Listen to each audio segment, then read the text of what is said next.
Çocuk ne yapıyorsun çocuk? Abi tokalaşamıyorum gel. Nereye Bir daha vur. Vurdum.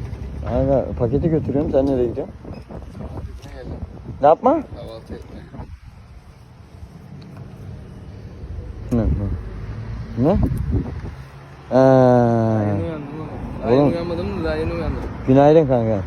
Ben de saat sabah uyandım. Şimdi Tamam, niye zahmet ettin ki bu kadar? tekrar uyuyorum. Niye zahmet ettin ki?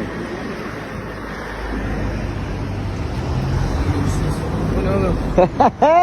Akşama Instagram'da görürsün kendini. Hadi öptüm canım.